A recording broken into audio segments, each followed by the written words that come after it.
imagen en directo de la manifestación del 8M en el centro de Madrid. Es la Plaza de Cibeles. La marcha está girando ya hacia la Plaza de España, subiendo por la calle de Alcalá, que es lo que se ve al fondo a la derecha de vuestras pantallas, y de ahí después girará hacia Gran Vía para terminar en Plaza de España, en teoría a las 9 de la noche. Dentro de unos 40 minutos está previsto la lectura de los manifiestos finales. Esta manifestación es el reflejo de lo que está pasando en muchas ciudades de España ahora mismo. Hoy, grandes concentraciones en defensa de la igualdad de derechos, de la reclamación de la agenda feminista y, en definitiva, de todo lo que queda pendiente por hacer.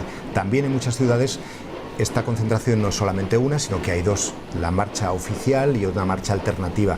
La marcha de la Comisión del 8M, que se celebra desde hace muchos años, desde hace décadas, aunque de forma masiva desde hace 5 o 6 años, y una marcha alternativa que, entre otras cosas, esta es la imagen de la otra concentración, que está en Madrid, que empezaba un poquito antes y que va por un recorrido distinto y que termina también en un punto diferente. La diferencia fundamental, pues que esta marcha está en contra, entre otras cosas, de la ley trans, o de que la agenda del colectivo LGTBI+ se asimile también por el movimiento feminista, que no están a favor de la ley del sí es sí o de cómo se ha ejecutado, y que están en contra también de Irene Montero. De hecho, piden hasta la dimisión de la ministra de Igualdad o la reprobación del presidente Pedro Sánchez. Esta es la imagen que tenemos en directo de la otra concentración. La otra, como decimos, transcurre por el recorrido que tenía previsto desde la Plaza de Atocha, es esta, y esto es el Cibeles. Hay datos que siguen siendo muy llamativos y que cambian muy poquito de año en año. El 73% del empleo temporal son mujeres. El 87% de la población inactiva, es decir, de los que no tienen ahora mismo, que no están dentro del mercado laboral, el 87% son mujeres, fundamentalmente dedicadas al cuidado de la familia, al cuidado del hogar o a la asistencia de familiares. Si hay un área realmente donde se puede medir muy bien la desigualdad y todo lo que queda por hacer, es la economía, porque se hace con muchísima precisión. Con nosotros ahora aquí en el programa está Amanda Mars, que es la directora de 5 días y del País Economía. Amanda, estos datos son el reflejo de una cosa que cambia, pero que cambia. Me giro porque la tengo aquí al lado, pero vamos a mirar hacia la cámara.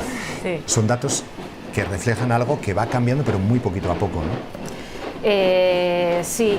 Ese es uno de los problemas y que está siempre de actualidad, que los datos avanzan tan lentamente que los gobiernos tienden a impulsar políticas proactivas que entonces son muy criticadas por las empresas porque se considera un intervencionismo, ¿no? Como ahora se ha aprobado, se está impulsando esta ley de paridad que le pide a las empresas que tengan un 40% de mujeres en los órganos de decisión, y así, bien visto, pues en efecto es intervencionista, pero de forma natural esta normalización de la presencia de la mujer en los equipos de decisión pues avanza muy lentamente.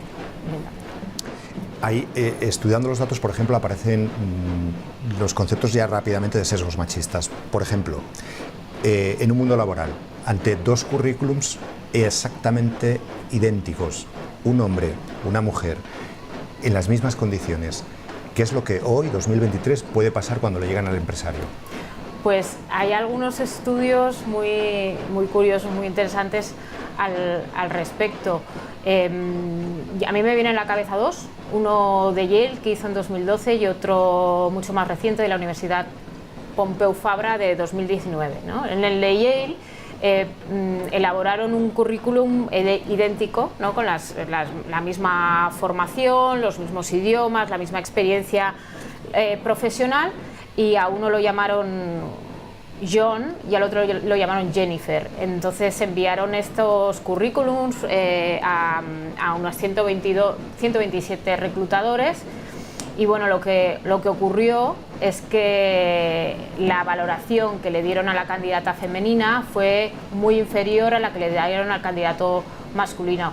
Y no solo eso, sino que a la hora de hacerle una oferta laboral, la de ella era, creo que, de unos $26.000 y la de él de unos 30.000. Y la Pompeu Fabra hizo algo parecido, elaboró un currículum, a uno le puso ficticio, a uno le puso un nombre masculino, a otro un nombre femenino, y cogió, y a través de una de estas plataformas de ofertas de empleo se lo mandó como a 1.372 ofertas de empleo. y lo que vieron es que ella tenía esta candidata supuestamente, esta mujer, que no existía, tenía un 29% menos de posibilidades de que le llamasen de esa oferta que el hombre. O sea que al mismo currículum, a la misma formación, la percepción hacia una mujer era más negativa que hacia un hombre. Ya, qué llamativo. ¿Y luego qué pasa cuando se escala? Porque esto es la entrada en el mercado laboral o cuando solicitas un... Pero una vez que estás ya dentro de una compañía y que ya se supone que tu valor está comprobado y tus jefes saben cómo trabajas y cómo eres, el hecho de escalar sigue siendo también sigue habiendo ahí sesgos, sigue habiendo ahí brechas, sigue habiendo ahí desigualdades. Bueno, de eso también hay infinidad de estudios. La consultora Kinsey, que lo ha mirado de forma muy precisa, siempre pues en cada edición de sus informes detecta cómo a las mujeres las ascienden más como consecuencia de unos logros obtenidos, de una demostración, de unos años de experiencia, y a los hombres tienden más a ascenderles por su potencial. Es decir, ellos más como una promesa y ellas cuando, esto por supuesto son en general, ¿no? Con sus excepciones, y ellas tienden más a ser ascendidas al cabo de unos cuantos años de demostración profesional, y eso, claro, es algo que ocurre en todas las capas y al final la foto que te queda en las cúpulas de las empresas es eminentemente masculina. Uh-huh. Hay algunos datos que mirábamos esta mañana. Presidentas de empresa del IBEX, creo que son 3, ¿no? Las que hay. Hay solo 3. O sea, en las empresas del IBEX, que son empresas, pues, las que están en el selectivo de la bolsa, ¿no? Que te dan toda la información, miembros del Consejo de Administración hay un 32%. Pero cuando ya vas a presidentas ejecutivas de compañías, hay 3 en todo el IBEX 35, que son Ana Botín, del Banco Santander, Marta Ortega, de Inditex, y Beatriz Corredor, de Redella. O sea, se cuentan con una mano. Y en los consejos de administración decías que es el 32%, que sigue siendo, entiendo, una cifra pequeña, porque estamos hablando de la mitad de la población. Realmente. Claro. Es una cifra que está además por debajo de las, ya creo que podemos llamar, viejas recomendaciones de buen gobierno, que eran recomendaciones, no eran una ley como va a ser ahora, pero planteaban que al menos un 40% de los puestos de un consejo de administración de una empresa tenían que estar ocupados por mujeres. Entonces, no llega esa recomendación, pero sobre todo el dato del Consejo de Administración no nos tiene que tampoco distraer de que luego el equipo directivo, los comités ejecutivos, los comités directivos, que son los que llevan el día a día de las empresas, que es donde está realmente pues las decisiones diarias, esas están muy lejos de ese 30 y pico %. Amanda, ¿qué son los sesgos inconscientes? ¿De qué estamos hablando cuando hablamos de esto? Bueno, pues de una de las principales causas por las que las mujeres prosperan menos en las empresas y por las que las mujeres ascienden menos y hay menos mujeres al mando. Antes hablábamos de la diferencia de percepción que hay de un mismo currículum cuando el titular es un nombre masculino o cuando el titular es un nombre femenino. Esto es un sesgo, normalmente inconsciente. Yo creo que también uno de los errores que cometemos cuando abordamos este asunto de la discriminación de la mujer en el mercado de trabajo y en la empresa es que creemos que siempre va a estar relacionado con que las decisiones las toman hombres con mentalidades deliberadamente machistas o misóginas, y el sesgo machista muchas veces es no deliberado y es inconsciente.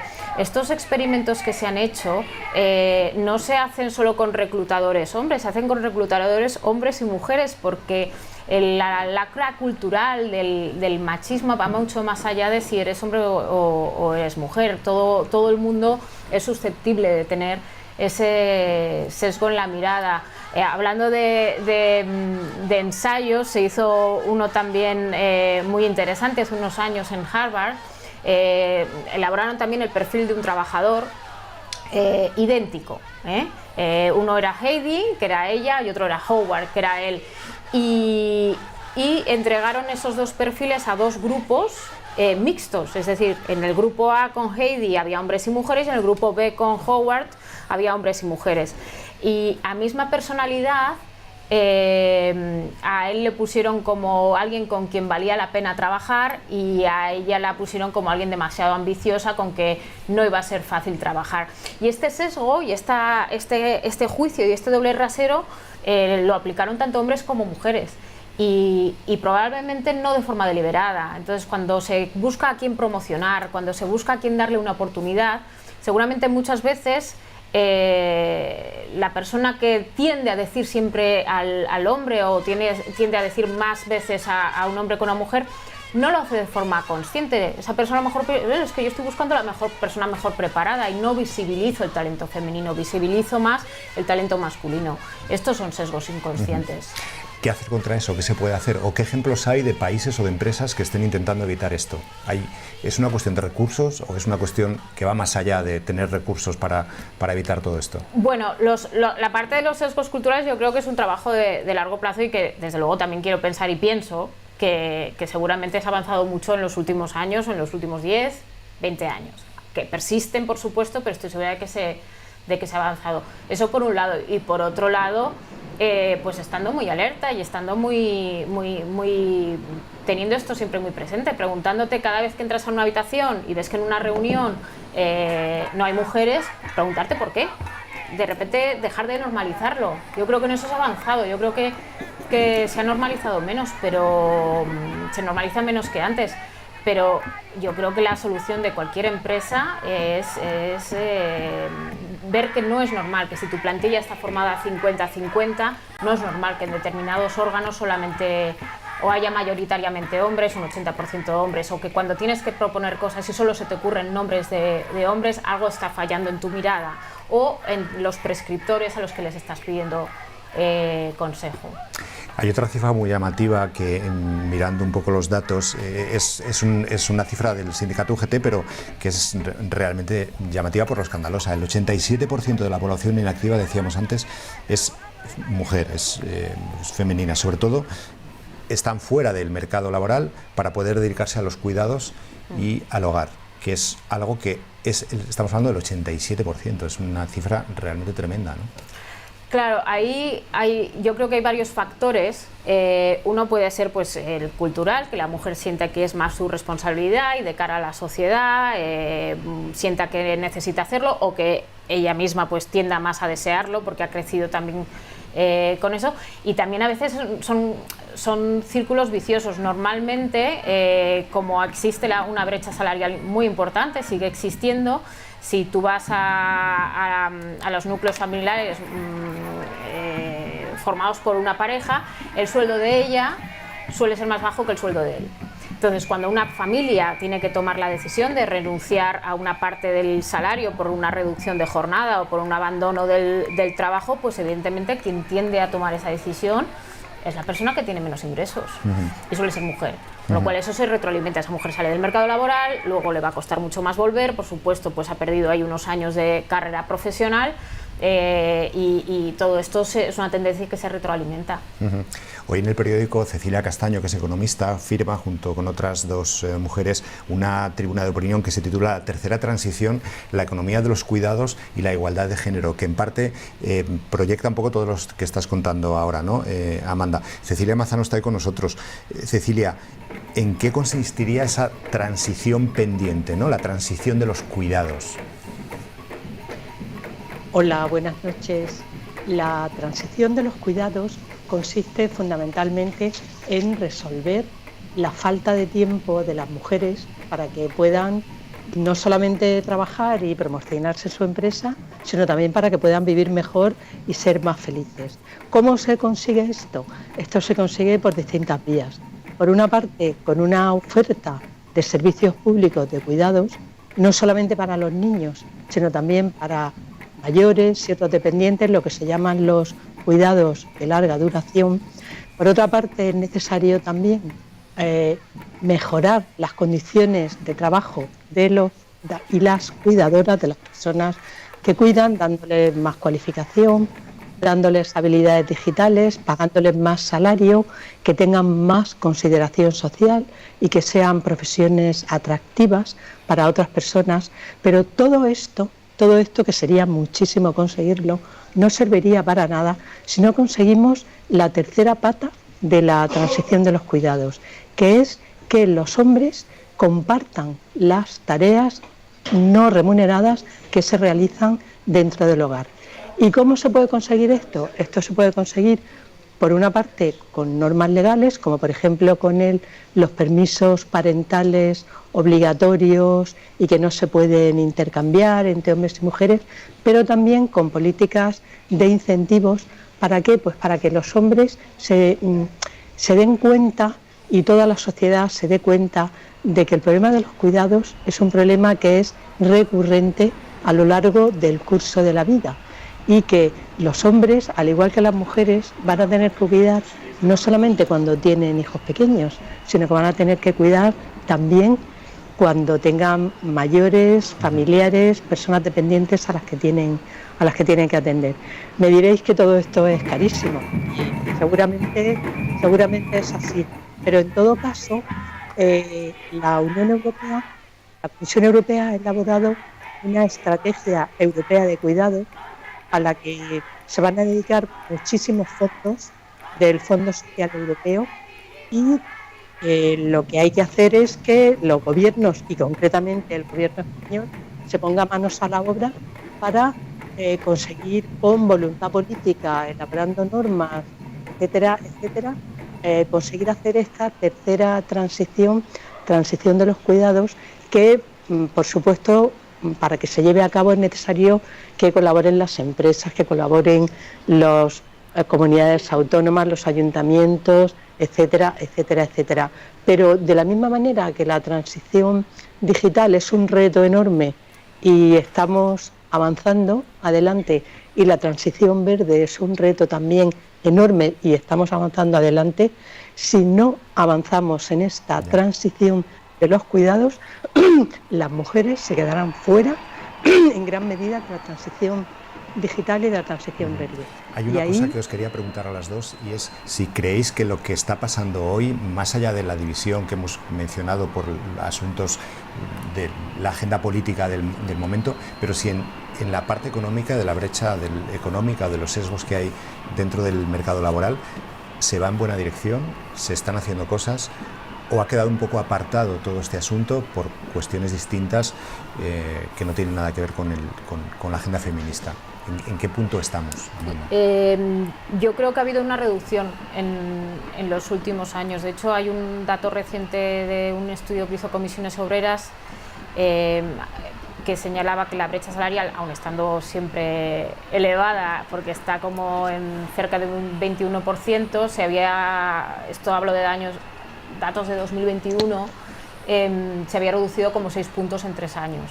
Esto probablemente está muy ligado al aumento del salario mínimo, que ha subido el umbral mínimo y ha reducido esa brecha salarial. Aún así, son brechas difíciles de valorar porque no son al mismo tipo de empleo, sino que son a diferentes empleos, y lo que te habla también es precisamente de eso, de cómo la mujer llega a menos puestos que el hombre. Cecilia. Bueno, sí, yo creo que se ha avanzado en muchas cosas. Ha mencionado Amanda el caso del salario mínimo, que a quien más beneficia es a las mujeres, que son las que tienen los salarios más bajos.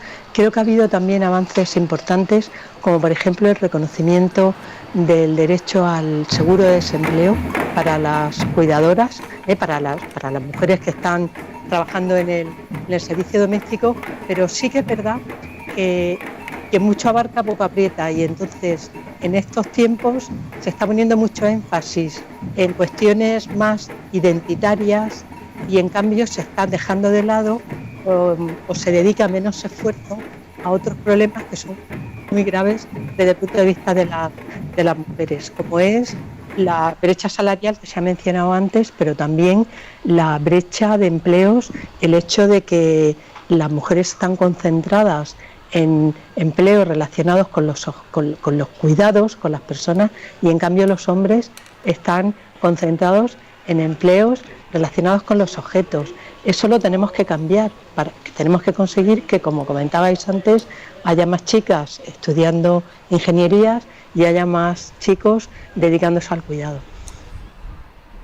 Amanda Mars, te voy a despedir aquí, aunque nos vamos a ir a un sitio que conoces muy bien, que es Estados Unidos, porque sí, en esta ronda de corresponsales que queremos ir haciendo para ver cómo se está conmemorando el 8M, nos vamos a ir a Estados Unidos. Esta es imagen en directo de lo que está pasando en Madrid. Sí, vamos a escuchar un poco el ambiente que se está viviendo ahora mismo en el centro de Madrid, en esa manifestación del 8M que se dirige hacia la Plaza de España. Gracias, Amanda. Muchísimas gracias.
Bueno, pues esta es imagen en directo de la manifestación en Madrid convocada por la Comisión del 8M.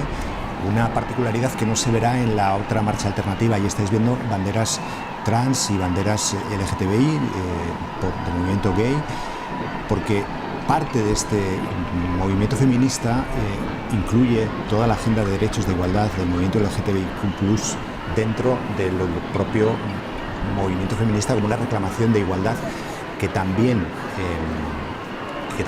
les afecta y que también lo asumen como suyo. Y esta es la imagen en directo de esa concentración en Madrid. Nos vamos a ir un poco lejos. En Estados Unidos ahora mismo son las 2:43 de la tarde en Nueva York. Allí está María Antonia Iglesias, corresponsal del País. María Antonia Sánchez, perdón. María Antonia, cuéntanos, hoy es también un día de celebración, de conmemoración allí en Estados Unidos, en Nueva York. Sí, pero con un perfil muy bajo. No hay nada parecido a las marchas convocadas en España, ni siquiera dos, como en Madrid u otras ciudades españolas. Aquí la celebración está muy segmentada, muy atomizada. Cada grupo ha convocado sus actividades, conferencias, coloquios, mesas redondas, alguna protesta. Nada parecido a la movilización general de España y de otros países europeos. Nada que ver, por ejemplo, con la manifestación que a finales de junio recorrió muchas ciudades de Estados Unidos para protestar por la derogación del derecho constitucional al aborto después de la sentencia del Tribunal Supremo que lo derogó. Un Tribunal Supremo, tenemos que recordar, como dijo Berna González Harbour, que está en manos de los ultraconservadores y que continúa, que está sacando adelante la agenda de Trump, aunque Trump se haya desaparecido del panorama público, en teoría, hace 2 años con la victoria de Biden. La lucha feminista está ahora mismo en la agenda política. Es decir, proteger el derecho al aborto por parte de los demócratas e intentar acabar con él en muchos estados republicanos que además lo han conseguido. Claro, ¿cuál sería, eso te iba a preguntar, que dónde está la agenda feminista ahora mismo en Estados Unidos? ¿Se centra todo en la reclamación del aborto? ¿Hay espacio para algo más? ¿O esa lucha es tan grande y tan importante por lo que ha pasado con el Tribunal Supremo, que es el punto central ahora mismo de las reclamaciones en Estados Unidos?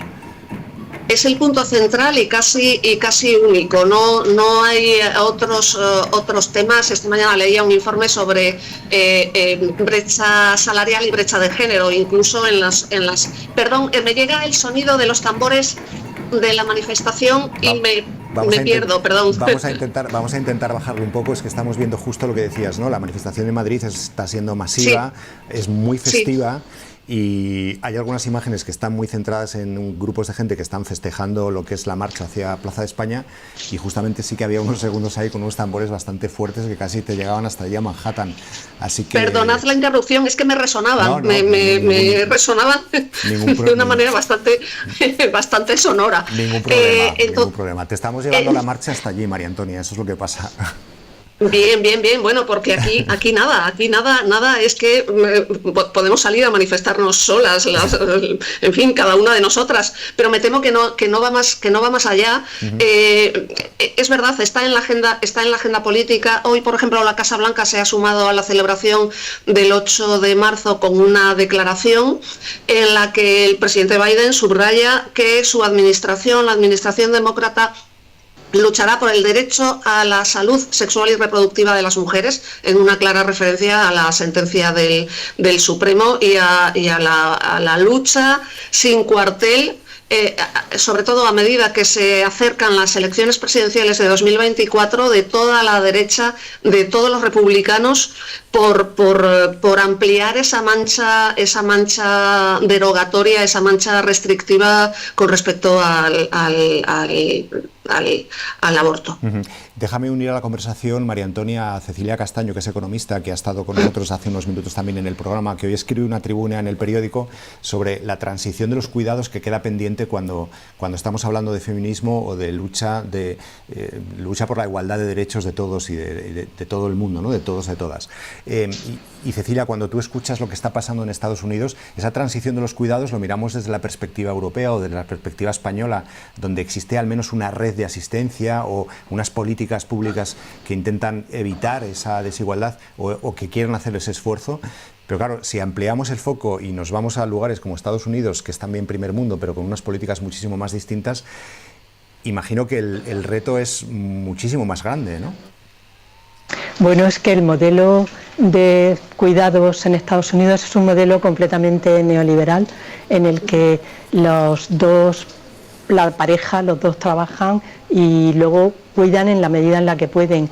Por eso hay mucha gente que, por ejemplo, hay muy poco servicio doméstico como tenemos aquí en España. Solamente lo tienen personas con ingresos muy elevados. La mayor parte de la gente luego se apaña como puede con vecinas que tienen a los niños un rato, con cosas de este tipo. Y muchísimas mujeres, cuando se quedan embarazadas, cuando tienen un hijo, dejan de trabajar y no vuelven a trabajar hasta que el niño no empieza a ir al colegio. Lo que pasa es que como el mercado laboral en Estados Unidos es mucho más fluido y es mucho más fácil encontrar trabajo que aquí, pues digamos que se organizan mejor en ese sentido, pero las condiciones son dificilísimas. Y para las madres, yo temporadas que he estado allí investigando y he entrevistado a mujeres, incluso mujeres que eran directivas de empresas, etcétera, la atención a los hijos es complicadísima, ¿eh? Es un problema muy complicado. Vamos a despedir a María Antonia. Te voy a pedir, Cecilia, que te quedes todavía en un par de minutos más. María Antonia, gracias. Gracias, buenas noches.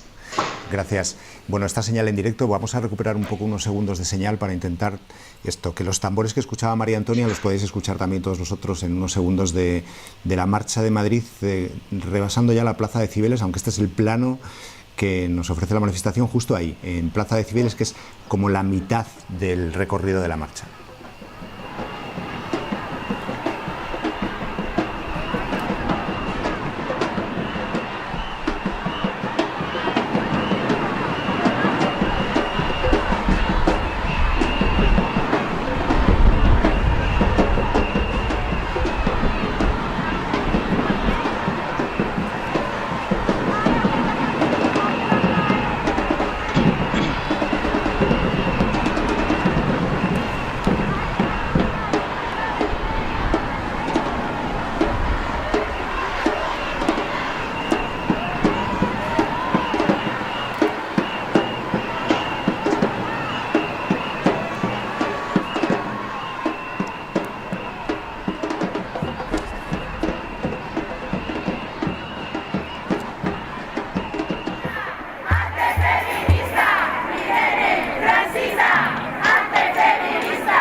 Esta es la otra marcha, la que se transcurre por otro recorrido, la que hemos llamado marcha alternativa, que es la que está en contra de la ley trans y la que dice que Irene Montero debería dimitir y que en definitiva las políticas que está aplicando Pedro Sánchez no son de defensa del feminismo y piden incluso la reprobación del presidente.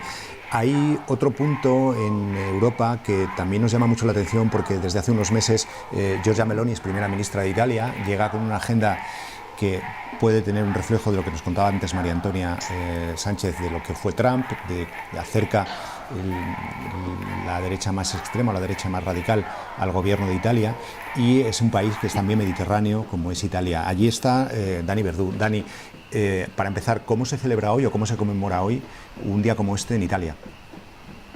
Hola, ¿qué tal? Buenas noches. Bueno, cada año se celebra un poco más. Es verdad que Italia, como sabéis, no es uno de los países más avanzados en este sentido de Europa, pero bueno, la fuerza de la inercia de los demás países ha hecho que cada vez haya más manifestaciones, más concentraciones y en fin, y que se vea, se perciba en la calle, digamos, de alguna manera, la jornada hoy. Pero el problema es que muchas veces se solapan, hay tantas huelgas aquí que hoy, por ejemplo, había una huelga bastante importante de transportes que se ha solapado con las protestas por el 8M, entonces ya no sabías si estaba protestando por una cosa o por la otra, que es una cosa muy italiana, por otro lado.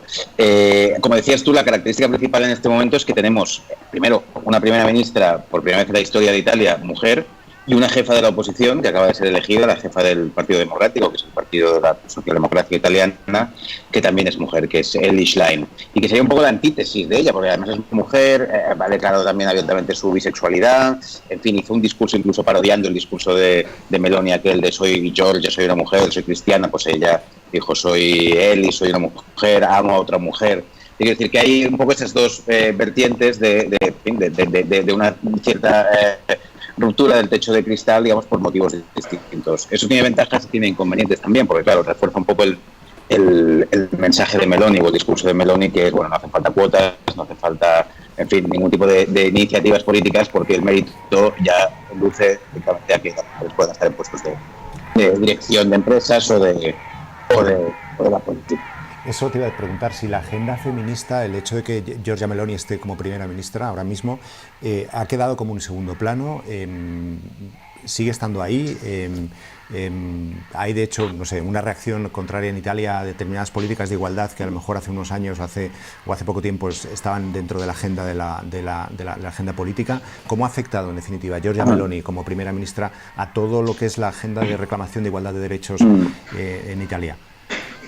Bueno, ella no tiene una gran agenda en ese sentido y además, como te decía, el hecho de que ella haya llegado al ¿sí? Es un poco muchas veces desarmante si la oposición no articula. Recuerdo que en el discurso de investidura fue muy sonado porque la jefa de no era la jefa de la oposición, pero bueno, la secretaria del PD de momento estaba haciendo el discurso en contra de la investidura de Giorgia Meloni y le dijo: usted es la típica mujer que siempre va un paso, o que le gusta que las mujeres vayan un paso por detrás de los hombres, ¿no? Entonces Meloni hizo un silencio así escénico, miró hacia atrás y vio a sus dos vicepresidentes, que eran Salvini y Tajani, y le dijo: ¿a usted le parece que soy ese tipo de mujer, no? Claro, pues probablemente, o quizá lo sea, pero desde luego la puesta en escena que maneja en este momento es bastante charmante para ese discurso, como te decía. Y la agenda que tiene pues es muy escasa. Vicente Verdú, Roma, Italia, gracias. Daniel. Cecilia, cuando escuchas... Daniel Verdú, gracias. Cecilia, cuando escuchas testimonios como el de Dani desde Italia o el de María Antonia desde Estados Unidos, ¿te da un poco de miedo el hecho de que estas agendas queden en un segundo plano, incluso políticas contrarias a lo que es la igualdad empiecen a tomar más forma, más poder en países como Italia, como en Estados Unidos?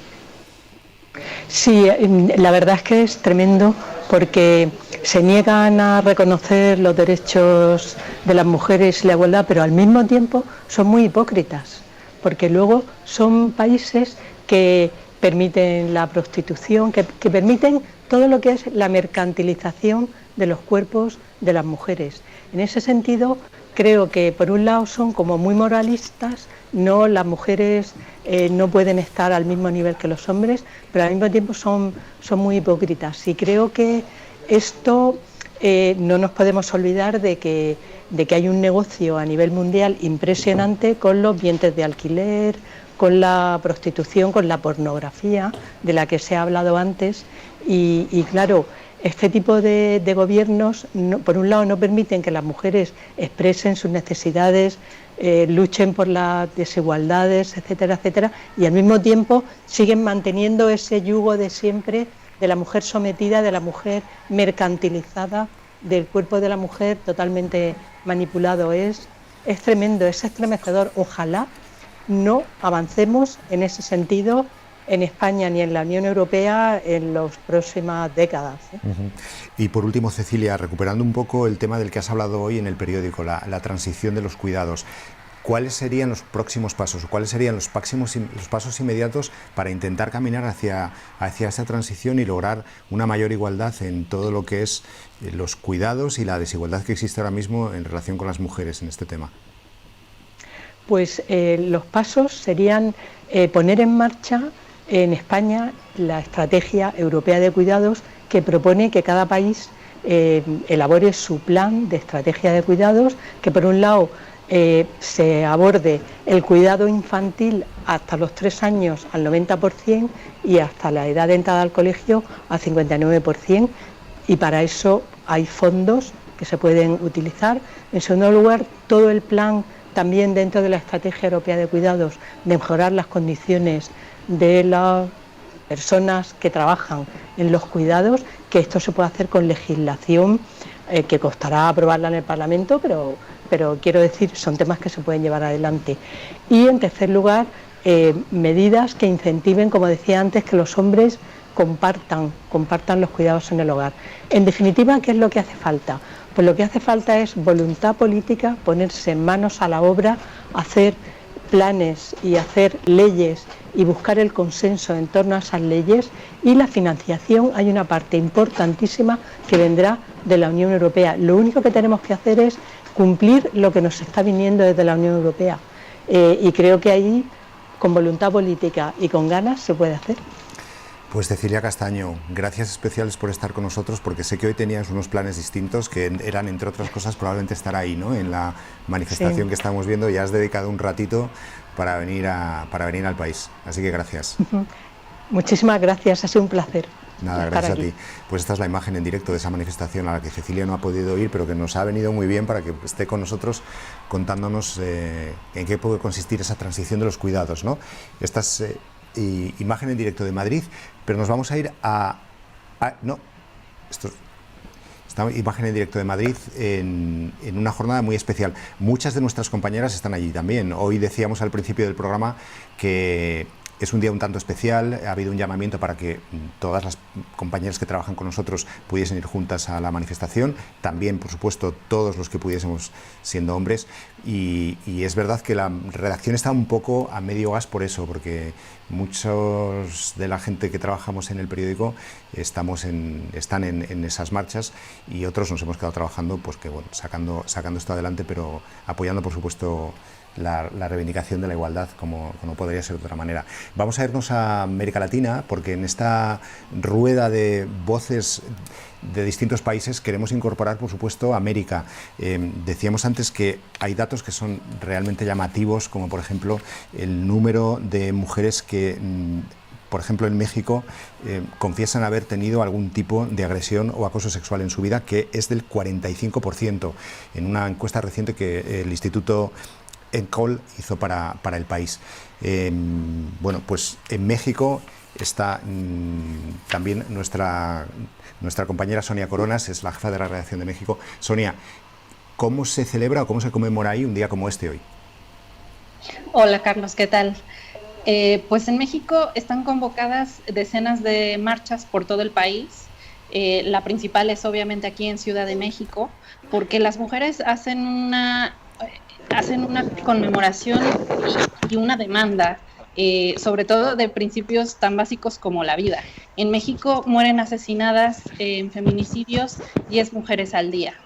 Es una estadística que es elevadísima, incluso para América Latina, y que ha sido un problema constante sobre la atención de este tipo de crímenes, sobre el riesgo que sufren las mujeres, en el que están constantemente las mujeres por simplemente ser mujeres, salir a la calle o estar involucradas en relaciones con hombres, y que es un tema que todo el tiempo se está discutiendo en cómo se puede abordar, y que también pone un poco de frente el papel de la justicia en México, porque estos crímenes prácticamente no se resuelven. El 95% de ellos quedan impunes. Nunca se sabe quién es el responsable, nunca nadie llega a un juicio, ni mucho menos consiguen una sentencia.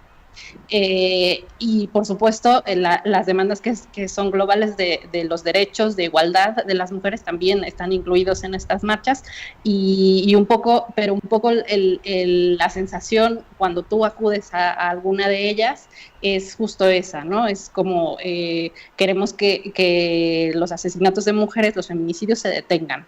Y el gobierno dice que lo está consiguiendo, que lo está abordando, pero los números honestamente contrastan un poco con la realidad. Aunque también hay un tema de que los números están subrepresentados, porque cuando un caso de un feminicidio llega a las manos de algunas fiscalías, las fiscalías deciden clasificarlos como homicidios, como suicidios, como cualquier otro delito, y por supuesto quedan en la sombra una vez que se hacen las estadísticas en este país. Te iba a preguntar que hasta qué punto, nos lo estás contando un poco, ¿no?, cómo los poderes públicos o las políticas públicas o la agenda política se está preocupando de esto, o es algo que está ahí y con un poco la inacción de unos y de otros, a pesar de que la denuncia se reciba y que los discursos vayan en una dirección. Pero ¿realmente se está acotando en la práctica? O sea, desde la Presidencia de México, desde los distintos estados, ¿hay políticas activas que estén intentando evitar que esto siga pasando? Hay políticas activas en algunas partes. El problema es que no son muy coordinadas, no atacan el problema de una manera uniforme. El papel, por ejemplo, de la presidencia, del presidente López Obrador, es recibir la denuncia, decir que ya ha sido atendida, y pasar página a otros problemas que le interesan. Es, por ejemplo, lo que ha hecho el día de hoy. El día de hoy ha celebrado un acto para conmemorar el Día de la Mujer, ha invitado a mujeres de su propio partido a Palacio Nacional, donde él dio un discurso en el que dijo que México ya era feminista y que en realidad el problema ahora era otro, que es el de la democracia, que es un problema político interno de México en torno al instituto que organiza las elecciones. Entonces él decide que de todo su discurso en el Día de las Mujeres, una mínima parte se dedique específicamente a ese tema y no aborda específicamente las problemáticas, y el resto de su discurso va encaminado hacia otros temas de su agenda política que le interesan. Hasta cierto punto es un portazo que le da al movimiento feminista en México, a todas esas mujeres que se están movilizando en estos días. Y que de hecho es algo que es una constante que ha sucedido a lo largo de los últimos 4 años, desde que él es presidente. Entonces, en general, el movimiento de las mujeres es algo que le cuesta mucho a los partidos políticos, a todas las fuerzas políticas en México, cómo manejarlo. No saben muy bien cómo posicionarse al respecto, son muy torpes, cometen errores que son muy, muy básicos al hablar de este problema, tratan de ignorarlo, y es algo que si sucede desde la presidencia, pues ocurre, por supuesto, en muchos otros lados en México. Uh-huh. Y más allá del grandísimo problema que es los feminicidios, que me imagino que acaparan gran parte del discurso y de la protesta y de la reclamación, cuando hablamos de desigualdad, por ejemplo, de brecha salarial o de brecha social o de brechas en la educación en relación con carreras que están prácticamente vetadas a mujeres o en donde hay muy pocas mujeres, ¿cómo es? Tenemos ahora mismo imagen en directo de Argentina. Hemos cambiado la noche por el día. Esta es una de las marchas que se están empezando a convocar en Argentina. Cuando vamos a toda esa otra agenda, ¿cómo están las cosas allí en México? Pues hay algunas acciones que se consiguen poco a poco, que avanzan en algunos sectores, que son reconocidos, que son visibilizados y que antes no lo eran, perdona. No te preocupes. Mira, estamos viendo, mientras te recuperas, esta es la señal en directo de Argentina de una de las concentraciones que se han convocado allí. Allí es evidentemente de día, es mucho más pronto, no sé si son 4, 5 o 6 horas de diferencia, o en Argentina creo que son más. Y de las marchas en América Latina, que también hoy conmemora el 8M. Nos decía Sonia Coronas que en el caso de México el principal problema del que en el país informamos cada poco es los feminicidios que se quedan prácticamente impunes o sin ningún tipo de respuesta judicial o incluso de los políticos ante la pasividad del gobierno. Esta es la imagen en directo de Madrid, de esa marcha que ha transcurrido desde la estación de Atocha. Este es el centro de la ciudad, en la Plaza de Cibeles, y que terminará, probablemente la cabecera está ya cerca de llegar a Plaza de España, porque sube por esa calle que está a la derecha de vuestras imágenes y después gira un poco hacia la derecha por lo que es Gran Vía hasta llegar aquí. Esta es la Plaza de España, donde aquí se van a leer los manifiestos finales de esta concentración convocada por la Comisión del 8M, que es la que podríamos llamar la marcha oficial, la que ha convocado a más gente, la que es transinclusiva, la que apoya las políticas de la ley trans, por ejemplo, y la que cree que la agenda LGTBIQ+ tiene que estar presente dentro de la lucha feminista como una reclamación más de conseguir la igualdad de todo el mundo, de todas las personas, y que eso tiene que estar abanderado por el movimiento feminista. Por eso en las imágenes se ven banderas LGTBI, se ven banderas del movimiento trans. Por eso todo este movimiento se ha generado de ese tamaño y tan grande. La Plaza de Cibeles también iluminada de morado, un día como hoy, un día especial. Sonia, no sé si te has recuperado de la tos para contarnos un poco esto que estábamos contando. ¿Dónde queda todo eso otro, que también es tan importante, ¿no? La brecha salarial, la brecha educativa, en definitiva las desigualdades que van más allá del drama absoluto que es que exista una tasa de feminicidios tan alta en México y en América Latina. Es curioso porque es verdad que el problema de los feminicidios es tan grande que el resto de los derechos quedan un poco eclipsados y poco atendidos, pero hay algunos sectores que trabajan en ello, que empujan en obtener igualdad en sectores, en otros sectores, en el laboral, como comentabas. México es un país que en los últimos años ha dado cabida a más mujeres en muchos sitios. La representación de las mujeres, por ejemplo, en las empresas, incluso en la política, en muchas otras áreas, creo que ha avanzado bastante en los últimos 10 años y ha sido como a pasos muy cortos, a iniciativas muy locales, pero que de alguna forma han funcionado, o sea, que le dan más oportunidades a las mujeres y que también en algunas situaciones da ejemplos, sobre todo a las más jóvenes, ¿no? A las niñas, de saber que pueden, no sé, que pueden intervenir en ciertas actividades que antes eran solo para los hombres, que tienen, que cuentan con algunos derechos con las que antes no se contaban. Creo que en ese espacio poco a poco ha habido un avance. Sigue siendo muy lento, sigue siendo muy unilateral. Por ejemplo, lo que te comentaba de las empresas es un sector muy concreto que trata de hacerlo al interior de sus empresas. A veces lo logran, a veces logran que haya más mujeres trabajando en sus empresas, que lleguen a cargos directivos. En algunas ocasiones lo consiguen, pero siguen siendo la mayoría donde los CEOs son hombres o sus máximos directivos son hombres.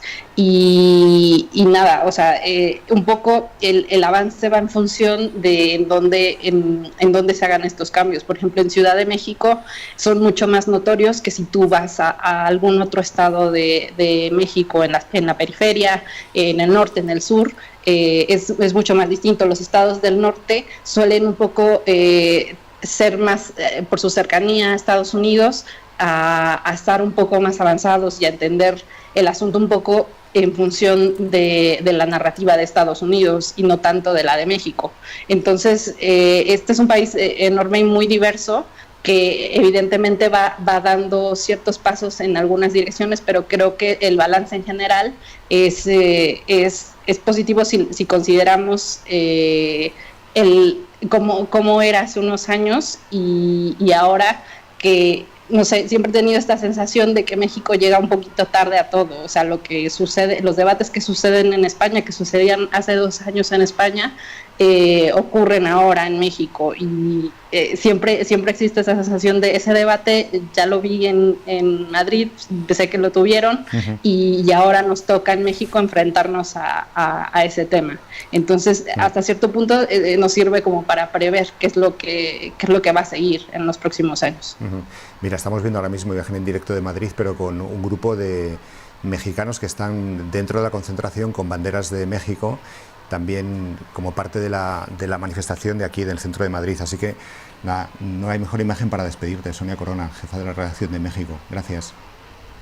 Muchas gracias, Carlos. Bueno, pues recuperamos esa imagen en directo de la manifestación en Madrid, que es probablemente una de las más numerosas de las que se celebran hoy en España. En prácticamente todas las grandes ciudades ha habido al menos una marcha, que es esta marcha, la marcha oficial. En muchas otras, una marcha alternativa. En esta, ya lo estáis viendo en ese cartel, feminismo de clase transinclusivo, es decir, todas las causas de igualdad de derechos, incluyendo la de los transexuales, la del colectivo LGTBIQ+, en definitiva, todo es parte del feminismo y de la lucha del colectivo. Y esta es la marcha que se está llevando a cabo en muchas de las grandes ciudades de España. En otras, también una segunda marcha alternativa que está en contra de la ley trans y que está en contra de determinadas políticas que está llevando a cabo el gobierno, y que, entre otras cosas, pide la dimisión de la ministra de Igualdad, Irene Montero. Vamos a dejaros unos segundos con esta marcha festiva que transcurre por la Plaza de Cibeles hacia Plaza de España en el centro de Madrid.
vosotros que esas banderas eran de México, y de México no tienen nada, son las banderas de Irán. De hecho, hay algún cartel que además indica que esos son banderas de Irán, entre otras cosas, porque es la bandera de Irán y no es la de México.